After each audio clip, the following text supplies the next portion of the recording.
Counterattack back on location this week at the Aliso Viejo Golf Club. We'll check in on all the fun here on the course, plus a big weekend in men's college water polo, and Rocktober is this weekend. It's all coming up next on the Counterattack.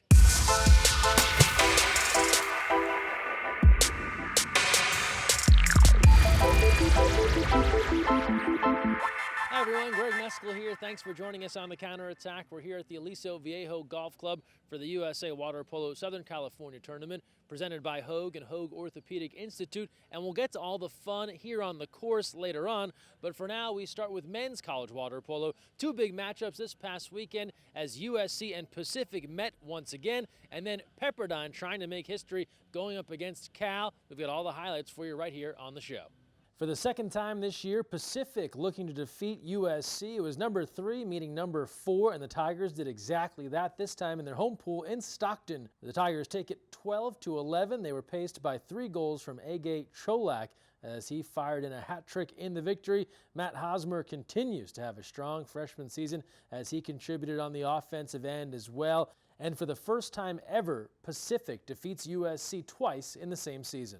And speaking of historical victories, Pepperdine hadn't beaten Cal in more than 10 years. That changed here in 2019. We pick it up here first quarter. George Mooney with the goal to make it 1-0 Pepperdine. Then later on, Mate Toth makes it 3-1, but Cal battling back after Garrett Dunn scored. Here's Jordan Hoover tying things at 3. Marco Asic, the star for Pepperdine, puts the Waves ahead 4-3, but then late in the first, Hoover back at it. We're even at 4. Now we go second quarter. Shafak Shimsek pulling the Bears ahead by 3, 7-4, and now Pepperdine has to rally back. They cut it to 2 on the Asic goal, 8-6 at halftime. Third quarter now, 8-7 Cal. Chris Dilworth will change that for Pepperdine. He ties things at 8-8. We push ahead now later in the quarter. Cal again looking to pull away. Marko Velicic makes it 11-9. But then Dilworth back again for Pepperdine. He makes it a 1-goal game, 11-10 after 3. Fourth quarter now, Shimsek back to work, the lefty here for Cal. He puts the Bears ahead 12-10. Pepperdine has to stage one more rally, and they do. Balash Kosa here with under 6 to play in the fourth makes it 12-11. Then Sean Thomas with 3:46 left in the fourth. That makes it 12-12. We go to overtime. Only 1 goal in overtime. It's all Pepperdine needed with 5 seconds left in the first. Curtis Jarvis hits here. That's the game winner. Waves take it 13-12. Post-game, Marco Asic and Terry Schroeder about the victory. It's obviously a huge win for us. The guys really came together, especially at the end of the game. Cal scored with 6 minutes left in the fourth quarter to go ahead 12-10, and we held them scoreless for the last 6 minutes of the fourth quarter and the entire overtime. So it was a great job on defense, and just for our guys learning that they can play with these guys and beat one of these perennial top 4 teams is huge. I think it's a big moment for us, and I hope it gives us a lot of momentum going forward. I remember 5 years ago, my freshman year, we came up here and played Cal for the first time in my career, and we got thrashed pretty badly. And I remember our head coach, Terry, he was saying how in our careers here, we will beat this team. And, we come here for the last time in my 4.5-year career, and we come out with a W in double overtime. So it definitely meant a lot to the entire team, and definitely to the 3 fifth-year seniors with me and Dylan Sean. And now on to the Cap 7 college scoreboard. We told you about Pepperdine's big win over Cal. They also edged San Jose State 10-9. Stanford over Long Beach State 11-5. UCLA 4 goals better than the Gauchos of UC Santa Barbara 15-11. And then back east, this has been a pivotal conference matchup. Bucknell all over George Washington 15-5. And we mentioned San Jose State in their match against Pepperdine. Our thoughts are with Spartan athlete Brad Dennis. He was hospitalized following warm-ups of a recent San Jose State match. ABC 30 in Brad's home area near Golden West High School has the story, and there's also a GoFundMe account where you can support the Dennis family. More here via ABC 30. Brad Dennis is a big, strapping 22-year-old, 6'3", 200 pounds. Park him in front of goal, and he'll get you points. A water polo coach's dream. He has a passion for water polo like no other. I've had a lot of people love water polo, but no one to the level Brad. Brad, who now plays at San Jose State, suffered some sort of medical episode just prior to the Spartans' match against UC Davis this week.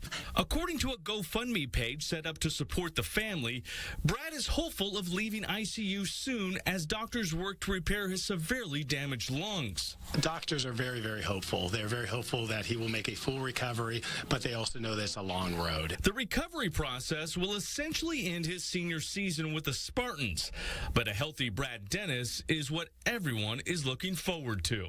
And now to a lighter moment in the water polo world when comedian Josh Prey tried water polo for the first and possibly last time. This video went viral on all of our social media accounts. You loved it, and as Josh put it best, the pool is for the cool. Although water polo looks very fun, it's a very serious, don't change your facial expression type game. So one thing about black people, we gonna celebrate everything. Any sports we play in, we gonna show out. After we make a point, you got dudes doing this, you got dudes doing this. I don't even know what that means. LeBron James does this. This is called the silencer. In water polo, when you score a goal in water polo, nobody really celebrates. Everybody just swim right back to their position and just... Because I didn't know that because I wasn't paying attention. I realized you need all your air. So all that, woo, yeah, let's go. All that's going to take air and energy out your body. If you want to play this sport and you think y'all finna do synchronized swimming, throw somebody up in the air, splash waters like dogs after they score, nah, wrong sport for you. Stay on side of the pool and you just be a cheerleader like this. You celebrate when they score. The pool is for the cool. In every situation.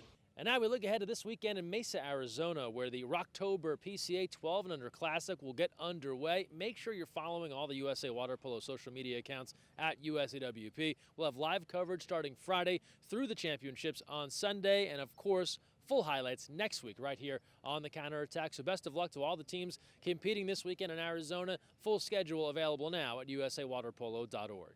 And since we're on a golf course, let's talk about why we're on a golf course. This past Monday was the USA Water Polo Southern California Golf Tournament presented by Hoag and Hoag Orthopedic Institute, bringing together supporters of USA Water Polo from all over SoCal to spend the day on the course with members of Team USA. We caught up with some of the athletes here about why they enjoy taking part in days like this, where it's all about Team USA and the road to Tokyo. Yeah, it's a great environment. There's a lot of support out here. Beautiful golf course. I think it's going to be a great day. It means a lot. We just started full-time training, and to feel the support here and to get a day kind of out here and interacting with our supporters is really great.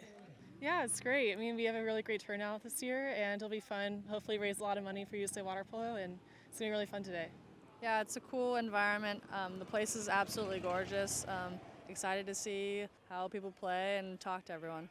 Super happy. It was a great event USA Water Polo put on, and it was a fun day at golf. Everyone, I think, had a great time, and there's some pretty good golfers out here. Some bad, some good, but I think everyone had an all-around amazing time. I know I did, so I'm so happy to be here and be a part of this special event. And now we close out our show as we do every week with our social media Sendoff, brought to you by our friends at Cobian. And we begin with our winner of a free pair of Cobian sandals. Don't forget, it is very easy for you to win. All you have to do is comment on a USA Water Polo Instagram post, and you just might be a winner. Here's this week's recipient. And we go back to that Josh Prey video, which had so many comments on it on Instagram. Christina Sanchez summing it up. This is the best. We have to agree. Christina, you were going to win a free pair of Cobian sandals.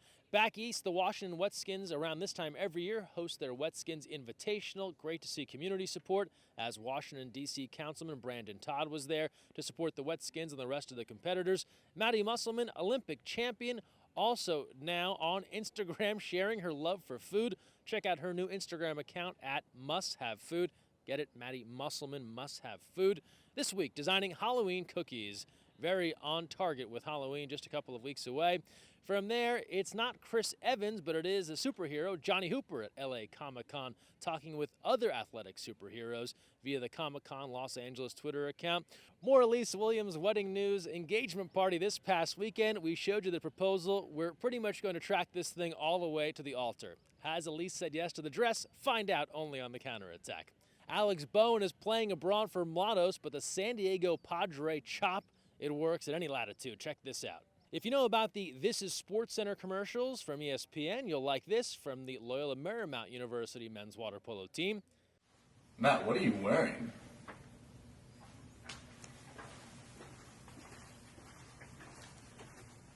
Not as good as The Rock coming back to SmackDown, but finally, Coach K has returned to the LA Coliseum.